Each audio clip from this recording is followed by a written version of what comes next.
রাশিয়ার সঙ্গে ৩০ দিনের যুদ্ধবিরতিতে সম্মত হয়েছে ইউক্রেন।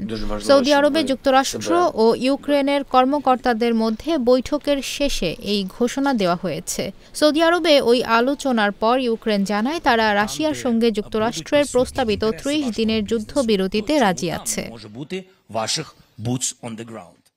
ব্রিটিশ সংবাদ মাধ্যম বিবিসি এক প্রতিবেদনে জানায়, জেদ্দার ওই বৈঠকে মার্কিন পররাষ্ট্রমন্ত্রী মার্কো রুবিওর সঙ্গে যুক্তরাষ্ট্রের জাতীয় নিরাপত্তা উপদেষ্টা মাইক ওয়ালস, ইউক্রেনের পররাষ্ট্রমন্ত্রী আন্দ্রি সিবিগা এবং দেশটির প্রেসিডেন্ট কার্যালয়ের চিফ অব স্টাফ আন্দ্রে ইয়েরমাক অংশ নেন। তবে ওই বৈঠকে রাশিয়ার কোনো প্রতিনিধি উপস্থিত ছিলেন না।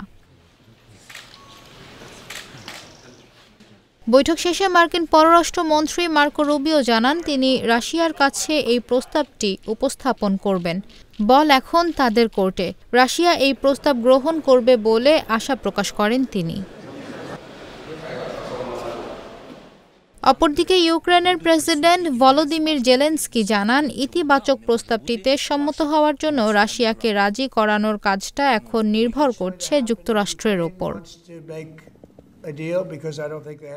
সৌদি আরবের জেদ্দায় গতকাল মঙ্গলবার অনুষ্ঠিত এই আলোচনা ছিল সম্প্রতি ওভাল অফিসে ইউক্রেনের প্রেসিডেন্ট ভলোদিমির জেলেনস্কি ও মার্কিন প্রেসিডেন্ট ডোনাল্ড ট্রাম্পের মধ্যে নজিরবিহীন বাকবিতণ্ডার পর দুই দেশের মধ্যে প্রথম আনুষ্ঠানিক বৈঠক।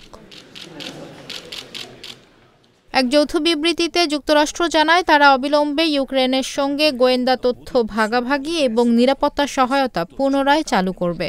ট্রাম্প জেলেনস্কির বাকবিতণ্ডাপূর্ণ বৈঠকের পর এগুলো স্থগিত করা হয়েছিল। ৩ বছর আগে ইউক্রেনের সর্বাত্মক হামলা শুরু করে রাশিয়া। সাম্প্রতিক সময়ে যুদ্ধে অগ্রগতি পাচ্ছে মস্কো। ইউক্রেনের প্রায় ১/৫ ভূখণ্ড এখন রাশিয়ার দখলে।